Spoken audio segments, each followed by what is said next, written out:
Olá, seja muito bem-vinda aqui ao canal de O Tempo no YouTube. Eu sou Letícia Fontes, editora adjunta de política, e hoje a nossa convidada aqui do Café com Política é a ministra das Mulheres, Márcia Lopes. Ministra, obrigada por estar aqui com a gente hoje. Imagina, muito obrigada, você, Letícia, e a outra Letícia, não é? É um prazer estar aqui falando com vocês, viu? Vou aproveitar, quem também vai participar da nossa conversa é a repórter de O Tempo, de política, Letícia Bernardetti. Obrigada, Letícia. Obrigada a você, mais uma vez, pela parceria. Ministra, queria começar perguntando à senhora, o presidente Lula tem cobrado ali os ministros em relação a projetos e cobrado marcas desse governo. O que o presidente conversou com a senhora e o que é esperado do ministério? Qual que é a marca que a senhora quer deixar na gestão à frente do ministério? Bem, o presidente Lula, quando ele me convidou, ele me disse que ele gostaria de andar pelo Brasil e encontrar as mulheres mais felizes, mais participantes, mais autônomas, mais protegidas. E que então, como essa é uma política intersetorial, eu deveria, né, de fato, me dedicar à articulação com todos os outros ministérios, né, ministros e ministras, para a gente ampliar o acesso das mulheres às políticas públicas. E isso eu tenho feito, né?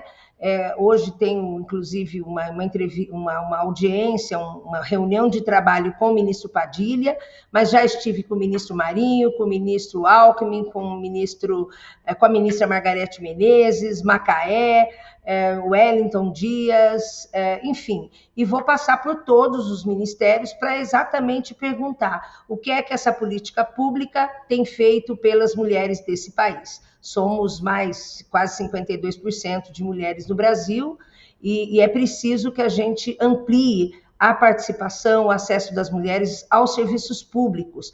E quando a gente fala mulheres, dá a impressão que é tudo igual, que é tudo geral, e não é, né? Eu recebi o Fórum de Mulheres Quilombolas, o Fórum das Pescadoras e Marisqueiras, o Fórum das Mulheres Negras, quer dizer, cada movimento social que mora, né, num lugar desse país tem as suas particularidades, as suas especificidades. Então, essa é uma tônica e uma prioridade que o presidente me pediu. E a outra, claro, é que a gente mantenha sempre muito ativamente todos os programas de enfrentamento à violência e que as pessoas, né, se sintam orientadas, se sintam mais protegidas, mais seguras para poder tomar as suas decisões diante de uma situação de violência. E aí nós temos vários programas que depois eu posso até descrever. E uma outra prioridade deste ano é justamente a 5ª Conferência Nacional de Política para as Mulheres. Depois de 10 anos, nós vamos voltar a realizar a conferência, que é justamente nós podermos ouvir, escutar as mulheres, né? Entender a realidade das mulheres e que elas ajudem a construir essas prioridades para um novo Plano Nacional de Política para as Mulheres, que unifique, que tenha uma agenda comum no Brasil, no sentido de que cada ação tenha a escala nacional necessária para chegar em todos os lugares. Então, é isso, né? A rigor é isso que o presidente Lula me pediu, né? E que eu tenho aí orientado toda a nossa equipe para que a gente, de fato, atenda, receba, escute, né? E esteja sempre muito antenada, né? Às realidades e às novas realidades das meninas e das mulheres. Ministra, a senhora citou nessa questão de conversas entre os ministérios, mas para além dessa articulação interna, a gente sabe que muitas políticas públicas, elas também passam pelo Congresso Nacional, né? Como que está essa relação do Ministério das Mulheres com o Senado e com a Câmara dos Deputados? Bem, logo que eu cheguei, eu já participei de uma atividade, né, na Câmara Federal. Ontem eu participei no Senado também de um seminário sobre a criação de uma rede nacional de observatórios. Hoje eu recebo aqui a deputada Célia Chacriabá com uma equipe de deputadas, já recebi a deputada Maria do Rosário, temos uma reunião marcada com a bancada, tanto da Câmara quanto do Senado, com a bancada feminina, não é, e feminista, e para a gente tratar exatamente daqueles projetos, das leis e das emendas parlamentares. E isso é uma via de mão dupla, né? Assim como eu tenho conversado com os parlamentares sobre as demandas e o nosso compromisso, nós temos aqui uma série, mais de quase 200 emendas parlamentares que nós temos que operar.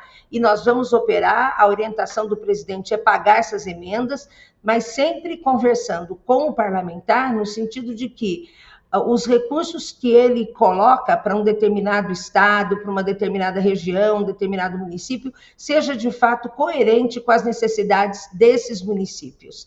Essa é um lado. E o outro lado é conversando também em todos os lugares com quem eu falo, com os estados, com os governadores, com prefeitos, com as secretárias de Estado, é dizer que cabe a eles, né, e a elas, e os movimentos sociais também, conversar e articular com os deputados da região, dos estados, que tipo de demanda e de necessidades eles têm. Né? E elas têm no sentido de que as emendas correspondam, né, aos projetos. Né? O que nós temos visto muitas vezes é que há um plano estadual de política para as mulheres, há uma necessidade, uma realidade, e às vezes as emendas acabam atendendo uma pequena parte, um município, às vezes uma emenda grande, inclusive, que o próprio município tem dificuldade até de executar. Nós queremos melhorar muito a execução dessas emendas, né, dentro desta coerência, de atender as necessidades das mulheres. Antes de entrar aqui no Ministério, eu, né, já como professora aposentada, como consultora, como membro do Consórcio Nordeste, recebi a ligação de uma gestora municipal dizendo, olha, eu não sei o que eu faço porque eu estou num município de 3.500 habitantes, eu recebi aqui 3 vans de uma emenda parlamentar e eu nem sei o que eu vou fazer com essas vans. Então, assim, nós queremos, né, e precisamos, é nosso dever aprimorar isso. Às vezes não é simples, né, porque tem deputados e deputadas que entendem, que participam, que estão abertos a isso, e outros não. Mas a gente vai administrando para que o recurso público chegue na população e seja bem aplicado. Ministra, a senhora falou um pouco dessa relação ali com o Congresso. A gente tem visto agora intensificado ali um atrito do governo com o Congresso. A senhora acha que isso pode atrapalhar ali as articulações das políticas do Ministério? E já emendando uma outra questão, muitas das críticas da dificuldade do se fazer nesse Ministério é o orçamento. Isso já teve alguma conversa com o governo também? Sim, nós estamos permanentemente, né, assim, em conversa. Claro, eu cheguei aqui no Ministério ainda não faz 2 meses, né? Então esse é um tempo curto ainda, porque eu me apropriei, né, das informações, da dinâmica do Ministério interna, mas já estou numa agenda intensa, né, pelo Brasil e muito, muito pedido de agenda. E essa relação com o Congresso, né, nós temos trabalhado. Eu, pessoalmente, não tenho a total abertura, né, de diálogo, né, jamais vou perguntar que tipo de posição política, ideológica ou partido que os parlamentares têm, né, inclusive quando eu não souber, mas eu tenho total abertura, já estive aqui por 5 anos nos outros governos do presidente Lula, e aprendi também, né, essa relação com os parlamentares. E claro que às vezes há momentos mais graves de crise, né? A ministra Gleice Hoffmann tem conduzido na CRI, né, essa relação política com o Congresso, o próprio presidente Lula, e a orientação é essa, né, que nós temos que ser republicanos, nós temos que nos preocupar com o povo, com a população que está lá nas cidades brasileiras. Então, a relação, seja com os prefeitos, prefeitas, governadores, governadoras, deputados, enfim, os parlamentares em geral, é sempre uma tentativa permanente de um bom trabalho. Até agora eu não tive problema nenhum, né, inclusive com deputados de oposição, conversando, me colocando à disposição para que nos estados, né, a atuação seja importante para assegurar o atendimento e os direitos da população e das mulheres. Ministra, ainda nesse tópico, né, de relação com o legislativo, a gente tem visto no Brasil inteiro que algumas iniciativas legislativas, seja a nível estadual, seja a nível municipal, estão tentando endurecer as regras em relação ao aborto legal. Né? Eu queria que a senhora me explicasse como que o Ministério tem lidado com isso e qual que é o trabalho para proteger as mulheres que muitas vezes são vítimas de violência, né? Não há dúvida. Esse é um tema sempre bastante complexo e de responsabilidade da sociedade brasileira, né? Eu acho que seja do parlamento, de todos os poderes, no nível federal, estadual e municipal também, né? Porque às vezes temas assim acabam ficando concentrados no nível federal, né? O Brasil tem uma legislação e cabe a nós, obviamente, seguir, cumprir, fazer cumprir essa legislação. E aí, né, assegurar que as meninas e mulheres não tenham, né, tenham acesso àquilo que a lei permite, do ponto de vista dos casos em que é previsto o aborto legal, né? E nós vamos continuar lutando para isso, para que a vida das mulheres seja preservada. E aí, claro, o cumprimento dessa legislação. E as mudanças que ocorrerem, né, certamente são de responsabilidade do conjunto da sociedade brasileira. Ministra, nós tivemos recentemente um anúncio ali para poder equiparar o número de mulheres aprovadas no concurso unificado que vai ser implementado esse ano. Apesar disso, da maioria dos inscritos serem mulheres, só 37% foram aprovados nesse último concurso. Queria perguntar para a senhora, essa regra ela é suficiente para garantir a participação feminina? Olha, é um avanço muito grande, né? É mais uma ação afirmativa.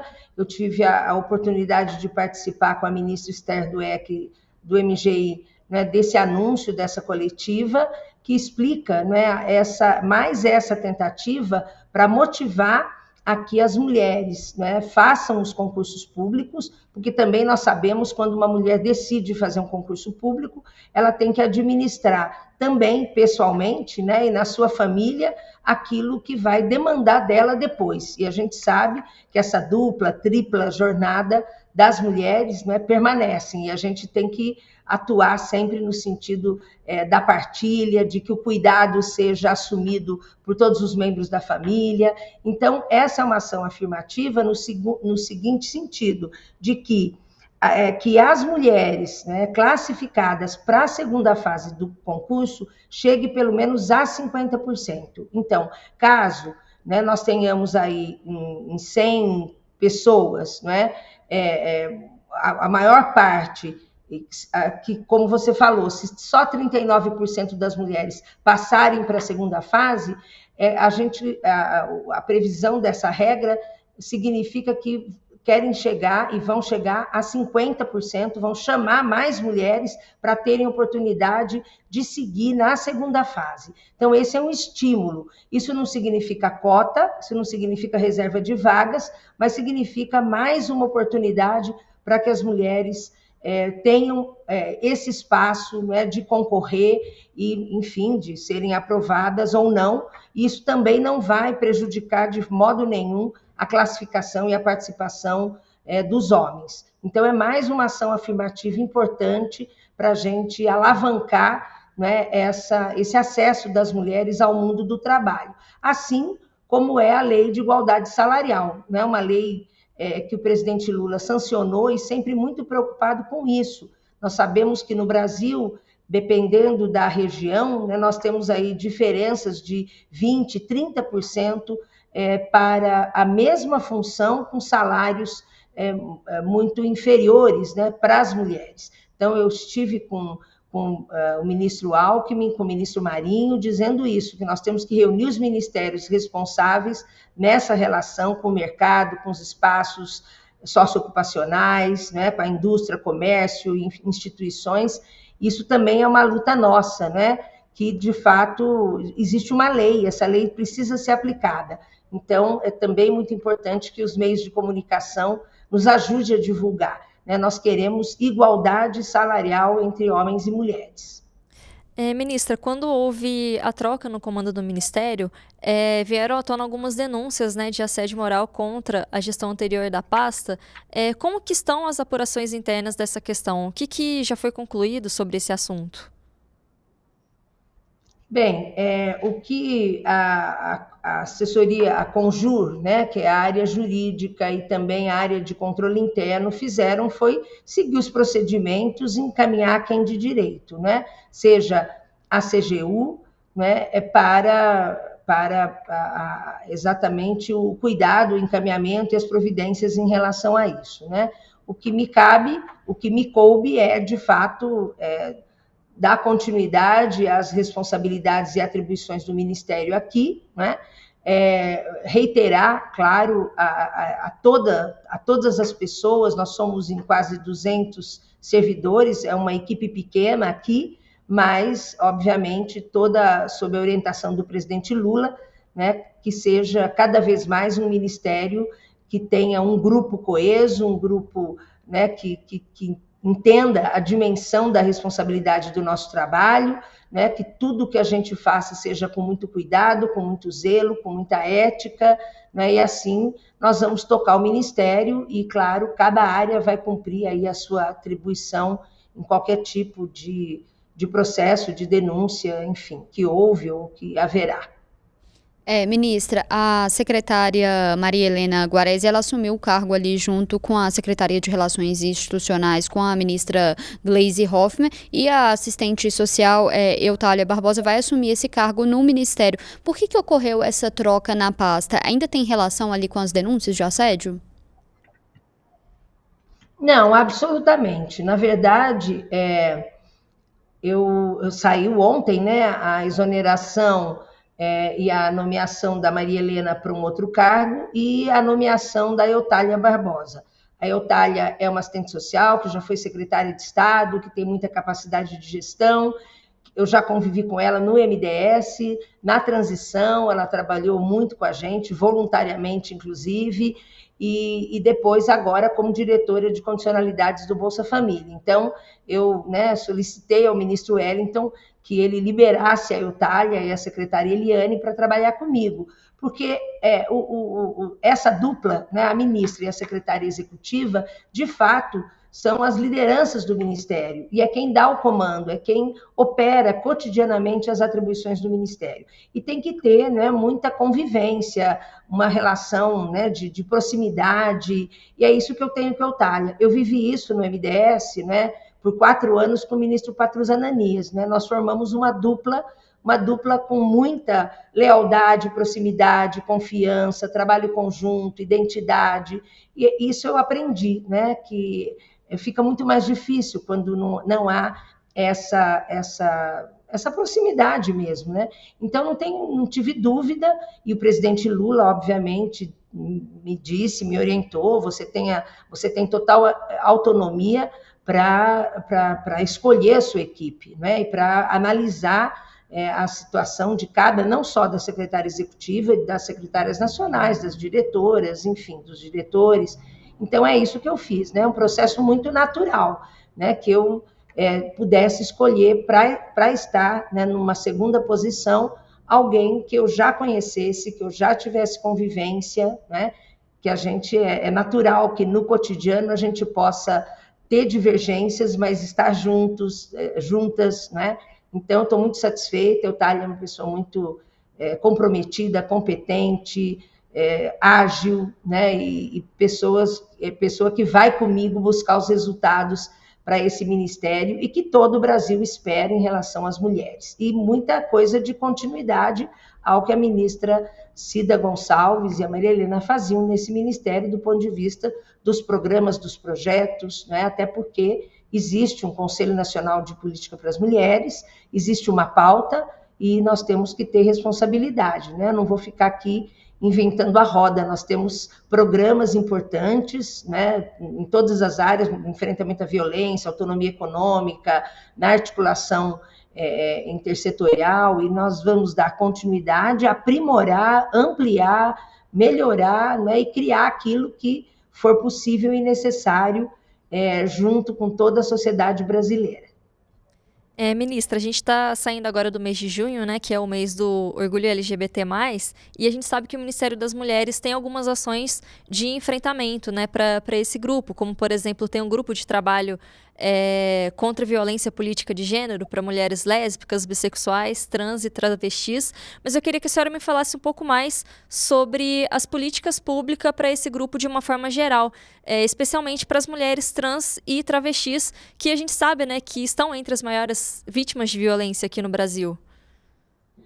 Sim, hoje, inclusive, eu vou receber a deputada Célia Chacriabá daqui a pouco, né? Porque eu participei de uma coletiva que ela e a deputada Benedita da Silva comandaram lá na Câmara Federal sobre violência política de gênero, né?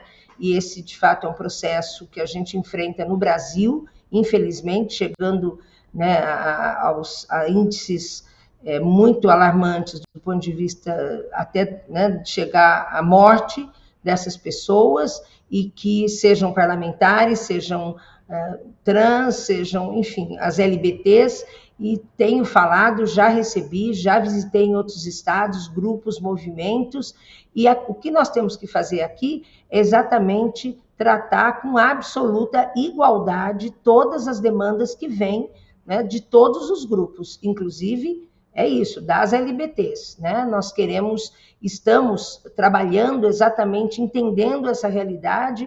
O Brasil é muito diferente, né? Cada região do país tem uma realidade nessa relação, nos avanços, nas conquistas, em leis que estão sendo cumpridas, e em outras regiões que as leis não estão sendo cumpridas, que as pessoas se sentem muito mais vulneráveis e desprotegidas. Então, em todos os fóruns que nós temos aqui, em todos os programas que nós temos, seja a Casa da Mulher Brasileira, seja o 180, o Centro de Referência, seja os programas de autonomia econômica, de política de cuidados, né? Nós tratamos os mais diferentes grupos de demandas assim, né?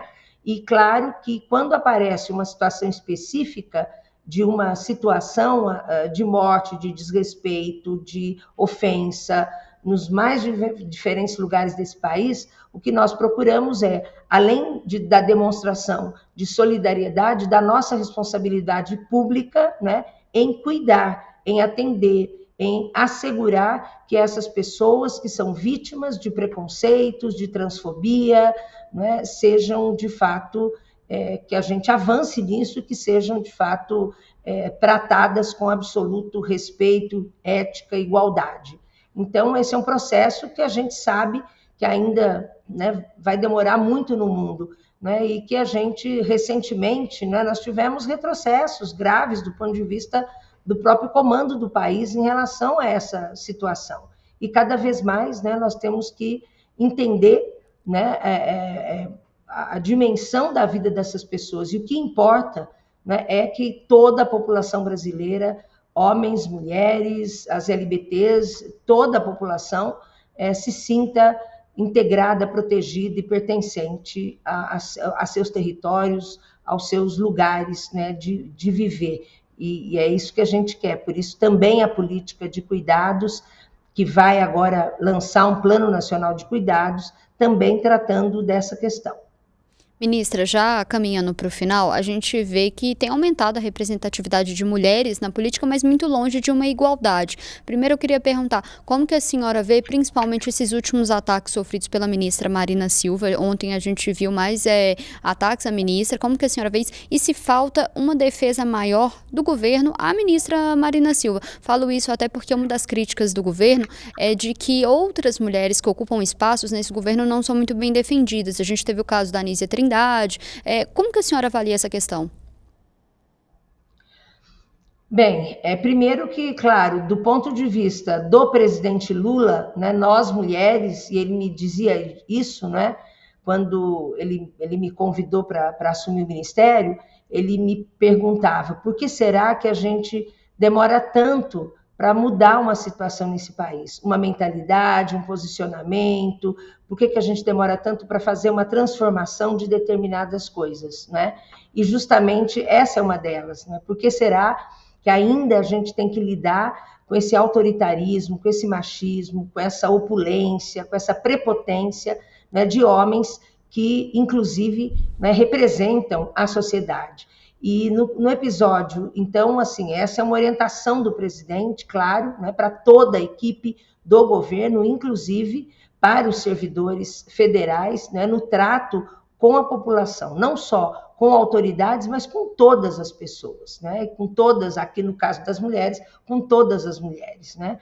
Então, no caso da ministra Marina, eu fiquei muito estarrecida, acho que eu fui uma das primeiras a me manifestar, né? Lamentável, e justamente porque a ministra Marina lida com um tema que toca muito, né, nos interesses de uma elite, né, que sempre quis ter um poder acima, né, de qualquer regra, de qualquer lei, inclusive um poder sobre a natureza, né, sobre assegurar interesses que, independente de destruição ou de desrespeito com a natureza, né, com a terra, com tudo, né, com as matas, com as florestas, com os rios, né, então a ministra Marina toca sempre, claro, é a área dela. Então, primeiro isso, né, quando acontece essas situações, a gente sempre vai analisar os interesses que estão por trás disso. E a ministra Marina representa, não é, toda uma luta contra uma contradição que a gente tem no país, né? De um lado, um campo que defende a natureza, o acesso à terra, o cuidado, né, uma produção saudável sempre, e de outro lado, quem, enfim, quer operar o lucro e o uso, né, mercantil desta mesma natureza, né? E aí, claro, não cabe todos nesse processo, né? Então há sempre aí uma contradição e uma luta permanente. E assim, eu também, antes, claro, acompanhava o governo. Eu acho que esse é um processo que, primeiro, as mulheres mesmo se defendem, né? Tanto é que a ministra Marina disse, quando foi dito para ela, ponha-se no seu lugar, ela falou, eu sei o meu lugar e o meu lugar é onde eu quiser, né? O lugar das mulheres é onde elas quiserem. Então, a gente jamais, as mulheres, o que nós avançamos e queremos avançar muito mais, jamais vamos retroceder. Então, seja as ministras, né, também sabem se defender e têm encontrado, sem dúvida, no próprio governo, toda a solidariedade, o empenho e iniciativas. Tanto é que também eu e outras ministras temos participado de atividades, né, que tratam disso, que tratam do preconceito, da discriminação, né, da violência política de gênero. Eu queria dar um dado aqui, que assim, nós tivemos hoje, né, 45,6% dos servidores federais são mulheres, né? E houve isso no atual governo, né? Isso é muito importante. 76% dos cargos do nível de direção, do cargo de 13 a 17, que são os níveis de direção, são ocupados por mulheres. Então, essa foi uma decisão, é uma decisão, né, do presidente Lula. Desde a transição, nós discutimos isso. Então, tem havido uma coerência no sentido de assegurar e de oportunizar, de favorecer nem seria o termo, de fato, né, assegurar que as mulheres tenham espaço de direção, de decisão, né, para que esse processo também seja muito mais reconhecido no Brasil. Quanto mais a gente avançar nisso, né, mais a gente demonstra que nós estamos certas quando a gente defende a igualdade de gênero, a igualdade de oportunidade para todas as mulheres. Ministra, a senhora falou assim que mulheres defendem mulheres, as ministras saem em defesa, mas falta, na avaliação da senhora, uma defesa mais enfática e pública do governo? É necessário na avaliação da senhora? Olha, acho que tudo que for a mais é melhor, né? Mas é claro que a gente tem sempre que avaliar.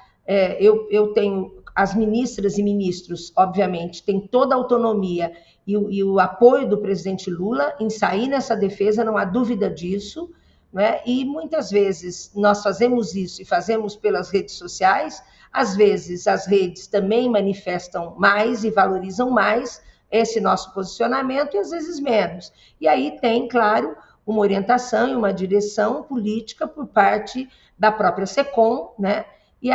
E tem razões, né? Tem razões para optar por uma situação ou outra, um peso maior aqui ou ali. Então, assim, eu, né, não quero nem julgar isso, né? Daquilo que nós vivemos internamente aqui, há uma clara evidência, orientação, né, do presidente Lula, da ministra Gleice, né, em que nós façamos essa...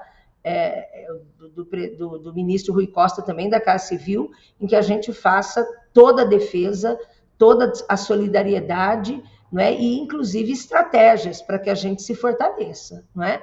Então, não teria nada a acrescentar assim, a não ser dizer que eu entendo que tudo que vier a mais é sempre melhor, né? Tudo que for com mais ênfase, mas que também não pode ser uma decisão e uma atitude endógena, né? Isso tem que ser da própria sociedade brasileira.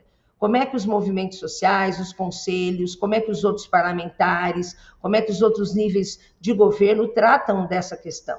Por isso que eu sempre digo, a gente não pode ficar concentrado só no nível federal, né? Nós temos, e as mudanças necessárias, elas ocorrerão quanto mais os municípios se organizarem, se posicionarem, quanto mais os estados fizerem isso. Por isso eu também tenho me dedicado muito a essa articulação, né, com os governos estaduais, com os governos municipais, com os movimentos sociais, com os conselhos. Quanto mais consciência política, consciência ética, né, mais a gente avança nas nossas decisões de operar e de fazer um trabalho de qualidade na ponta. É isso que a população espera. E a população tem esse julgamento, né, dos políticos, vamos dizer assim. Quando elas vão para a Unidade Básica de Saúde, para o CRAS, para o CREAS, para a escola, para um serviço no seu território e é bem acolhida, é bem atendida ou atendido, né? É isso que vale. E aí os outros processos são processos políticos mesmo que a gente tem que ir socializando e coletivizando. Essa tem sido muito a minha tônica, né? De diálogo, de construção coletiva. Há muitos fenômenos complexos, né?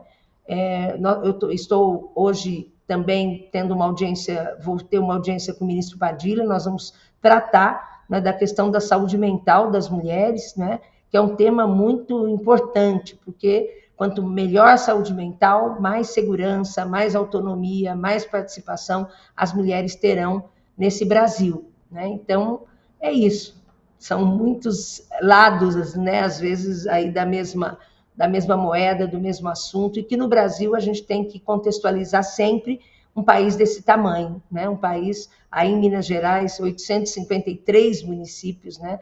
Um estado importante, que a gente sabe bem também as contradições das regiões, dos territórios, as demandas, né? Estive em Juiz de Fora, fazendo a conferência para as mulheres, né? Fiquei muito feliz com o que eu encontrei lá, em termos da atuação das mulheres, né? E também da prefeita Margarida Salomão, enfim. Então é isso, eu estou à disposição para me encontrar, para conhecer, para me aproximar cada vez mais dessa realidade brasileira.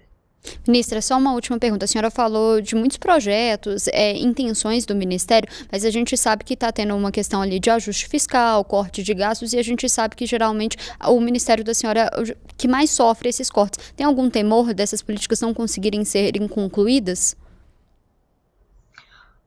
Olha, nós temos um orçamento que houve um aumento, né, do ano passado para cá para 370 milhões, é um orçamento pequeno, é um orçamento onde a gente administra convênios, né, as emendas, e assim, houve uma previsão de contingenciamento, mas como o próprio nome diz, né, o contingenciamento ele é temporário, e é claro que se no segundo semestre de faltar dinheiro para a gente concluir alguma ação, é claro que nós já estamos fazendo preventivamente essa ação, né, de conversar com quem de direito, seja no planejamento, na fazenda, no próprio MGI, na Casa Civil, né? Então, o que nós temos que fazer agora é executar bem o orçamento que está disponível aqui, né? E o nosso orçamento, ele vai, né, para esses programas que já estão em execução,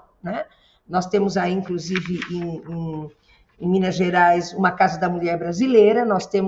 Vamos construir um centro, uma Casa da Mulher Brasileira em Juiz de Fora, que o projeto já estava andando, e também em Ribeirão das Neves, um centro de referência da mulher brasileira, e outros programas e projetos, né, pelo Brasil afora. Então, aquilo que está planejado, nós vamos executar e vamos, né, lutar com todas as nossas forças para cumprir, para fazer uma boa execução, o que às vezes não é simples, porque não depende só de nós, depende também dos estados e dos municípios cumprirem a sua contrapartida, as providências burocráticas, às vezes, né, seja em relação à licença ambiental, a terrenos, à licitação. Então, nós vamos fazer de tudo para operar bem este orçamento que nos cabe. E os orçamentos que dizem respeito às mulheres dos outros ministérios. Por isso, essa minha intensa articulação com os outros ministérios, né, e com os ministros e ministras. Ministra, queria agradecer a presença da senhora aqui hoje, sempre muito bem-vinda também, voltar outras vezes para a gente falar sobre o Ministério e também sobre as ações em Minas Gerais. Obrigada. Eu é que agradeço e eu peço que vocês, inclusive, divulguem a nossa conferência, a 5ª Conferência Nacional, dias 29 e 30 de setembro e 1º de outubro, e o Estado de Minas Gerais também já está com uma conferência estadual, que os municípios façam as suas conferências municipais, porque essa é a condição da gente avançar muito na participação, no debate político, no debate do futuro das mulheres desse país. Eu é que agradeço e estou sempre à disposição, viu? Muito obrigada. A gente fica por aqui, mas você acompanha esses e outros conteúdos aqui no canal de O Tempo, no YouTube e também no portal otempo.com.br. Até mais.